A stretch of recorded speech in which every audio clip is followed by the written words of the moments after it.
guys, welcome to Hyper Smart Kitchen. അപ്പോൾ ഇന്ന് ഞാൻ വന്നിട്ടുള്ളത് ഒരു കേക്ക് റെസിപ്പിയുമായിട്ടാണ്. Moist chocolate coconut cream cake.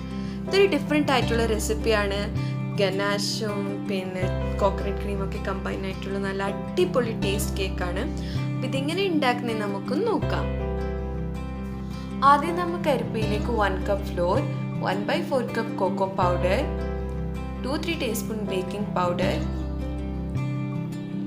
1/4 teaspoon salt എല്ലാം ഒന്നിട്ട് 2-3 ടൈംസ് ഒന്ന് സിഫ്റ്റ് ചെയ്യണം.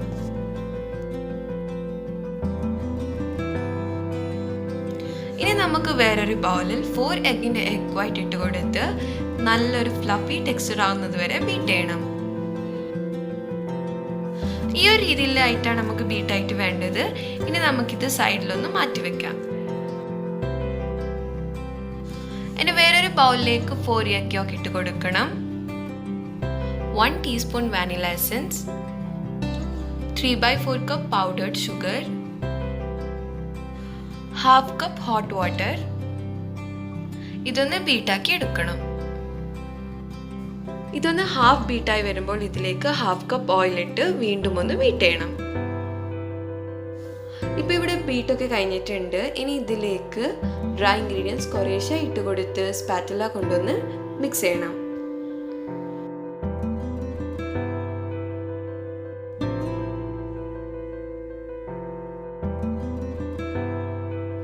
ഡ്രൈ ഇൻഗ്രീഡിയൻസ് ഇട്ടതിന് ശേഷം ഇതിലേക്ക് നേരത്തെ ബീറ്റ് ചെയ്ത എഗ് വൈറ്റ് ഒന്ന് കുറേശ്ശെ ഇട്ട് കൊടുത്ത് പതിയെ ഒന്ന് മിക്സ് ചെയ്ത് കൊടുക്കണം.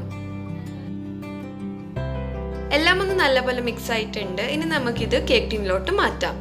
ഇവിടെ ഞാൻ എടുത്തിട്ടുള്ളത് 7 ഇഞ്ച് ടിന്നാണ്. നേരത്തെ തന്നെ ഇതിനെ ബട്ടർ പേപ്പർ കൊണ്ടൊക്കെ ഗ്രീസ് ചെയ്തിട്ടുണ്ട്. പിന്നെ നമുക്കിത് 2-3 ടൈംസ് ഒന്ന് ടാപ്പ് ചെയ്യണം. ഇനി നമുക്ക് പ്രീ ഹീറ്റ് ചെയ്ത പോട്ടിലേക്ക് കേക്ക് ടിൻ ഒന്ന് ഇറക്കി കൊടുക്കാം. ഇതിൻ്റെ ലിഡ് ക്ലോസ് ചെയ്ത് ഇതിനെ 30 to 35 മിനിറ്റ്സ് മീഡിയം ലോ ഫ്ലെയിമിൽ വെച്ച് കൊടുക്കണം. ആ ടൈം വരെ നമുക്ക് കേക്കിന് വേണ്ടിയിട്ടുള്ള സിറപ്പ് റെഡിയാക്കാം. ആദ്യം സോസ് പാനിലേക്ക് 3/4 cup milk, 1/4 cup sugar, 1 teaspoon vanilla essence ചേർത്ത് ഇത് നല്ല പോലെ ഒന്ന് ബോയിലാക്കി എടുക്കണം. അപ്പോൾ ഈ കേക്കിൻ്റെ പ്രത്യേകത എന്ന് വെച്ചാൽ നമ്മൾ ഷുഗർ സിറപ്പ് യൂസ് ചെയ്യുന്നില്ല, മിൽക്ക് സിറപ്പാണ് ഇതിനായിട്ട് എടുക്കുന്നത്. ഇവിടെ മിൽക്ക് സിറപ്പ് റെഡി ആയിട്ടുണ്ട്. ഇനി നമുക്കിതൊന്ന് സൈഡിൽ കൂലാവാൻ വെക്കാം. ഇനി നമുക്ക് ചോക്ലേറ്റ് ഗനാഷ് ഉണ്ടാക്കാം. ഇവിടെ ഞാൻ എടുത്തിട്ടുള്ളത് 300 ഗ്രാം മിൽക്ക് ചോക്ലേറ്റ്. ഇതിലേക്ക് 1/4 to half കപ്പ് വരെ മിൽക്ക് ഇട്ട് ഇതിനെ ഡബിൾ ബോളാക്കി മെൽട്ടാക്കി എടുക്കണം. 35 മിനിറ്റ്സ് ഇവിടെ കഴിഞ്ഞിട്ടുണ്ട്. ഇനി നമുക്കൊരു സ്റ്റിക്ക് കൊണ്ടൊന്ന് ചെക്ക് ചെയ്യാം. ഒന്നും ഒട്ടിപ്പിടിച്ചിട്ടില്ല. അപ്പോൾ നമ്മുടെ കേക്ക് ഇവിടെ റെഡി ആയിട്ടുണ്ട്. ഇനി നമുക്കിതൊരു പ്ലേറ്റിലോട്ട് മാറ്റി ഇതിൻ്റെ സൈഡിലെല്ലാം ഉള്ള ബട്ടർ പേപ്പർ ഒന്ന് റിമൂവ് ചെയ്യാം. കേക്ക് ഒന്ന് നല്ലപോലെ തടഞ്ഞതിന് ശേഷം ഇതിനെ 3 ലെയർ ആയിട്ട് കട്ട് ചെയ്യണം. ഇനി നമുക്ക് ഐസിങ്ങിന് വേണ്ടിയിട്ടുള്ള ക്രീം ഒന്ന് ബീറ്റ് ചെയ്യാം. സോ ഇവിടെ ഞാൻ എടുത്തിട്ടുള്ളത് 1.5 കപ്പ് വിപ്പിംഗ് ക്രീം. ഇത് നല്ലൊരു ഫ്ലഫി ടെക്സ്ചർ ആവുന്നത് വരെ ബീറ്റ് ചെയ്യണം. ഇനി ഇതിലേക്ക് 1/3 കപ്പ് desiccated കോക്കനട്ട് ഇട്ട് കൊടുത്ത് വീണ്ടും ഒന്ന് ബീറ്റ് ചെയ്യണം.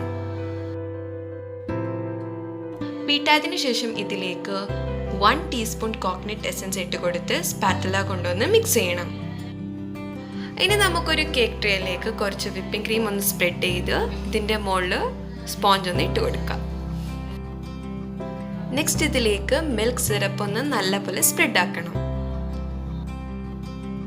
ഇനി ഇതിലേക്ക് ചോക്ലേറ്റ് ഗനാഷ് ഒന്ന് സ്പ്രെഡ് ചെയ്ത് കൊടുക്കാം.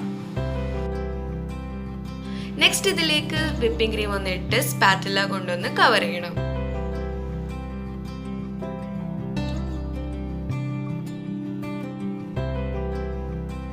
ഇനി ഇതിന്റെ മുകളിൽ അടുത്ത ലെയർ വെച്ച് കൊടുത്ത് വീണ്ടും അതേപോലെ റിപ്പീറ്റ് ചെയ്യണം. ആദ്യം മിൽക്ക് സിറപ്പ് ഒന്ന് ഒഴിച്ചു കൊടുക്കണം. നെക്സ്റ്റ് ചോക്ലേറ്റ് ഗനാഷ് കൊണ്ടൊന്ന് സ്പ്രെഡ് ചെയ്യണം. ആൻഡ് ഫൈനലി വിപ്പിംഗ് ക്രീം കൊണ്ടൊന്ന് കവർ ചെയ്ത് കൊടുക്കണം. ഇനി ഇതിലേക്ക് ലാസ്റ്റ് സ്പോഞ്ച് വെച്ച് കൊടുത്ത് ഇതിൻ്റെ മുകളിലും മിൽക്ക് സിറപ്പ് കൊണ്ടൊന്ന് സ്പ്രെഡ് ചെയ്യണം. ചെറുതായിട്ടൊന്ന് വിപ്പിംഗ് ക്രീം ഒന്ന് ഇട്ട് കൊടുത്ത ശേഷം ഇതിലേക്ക് ചോക്ലേറ്റ് ഗനാഷ് ഫുൾ ഒഴിച്ചു കൊടുക്കാം. അപ്പോൾ നമുക്ക് ചോക്ലേറ്റ് ഡ്രിപ്പായിട്ട് കിട്ടും സൈഡിലൊക്കെ. അപ്പോൾ ഇതിൽ നമ്മൾ കംപ്ലീറ്റ് ആയിട്ടൊന്ന് എന്താ ക്രീം കൊണ്ടൊന്ന് കവർ ചെയ്യുന്നില്ല. ഈ ഒരു രീതിയിലാണ് നമുക്ക് വേണ്ടത്. ഇതിൻ്റെ ടോപ്പ് നിങ്ങൾക്ക് ഇഷ്ടമുള്ള രീതിയിൽ ഡെക്കറേറ്റ് ചെയ്യുന്നതാണ്. അപ്പോൾ നമ്മളുടെ moist chocolate coconut cream cake ഇവിടെ റെഡി ആയിട്ടുണ്ട്. ഈ റെസിപ്പി എല്ലാവർക്കും ഇഷ്ടപ്പെട്ടെന്ന് ഞാൻ വിചാരിക്കുന്നു. നിങ്ങൾ എന്തായാലും വീട്ടിൽ ട്രൈ ചെയ്യണം. ഇതിൻ്റെ ഫീഡ്ബാക്ക് കമൻറ്റ് സെക്ഷനിൽ പറയണം. Thank you guys for watching.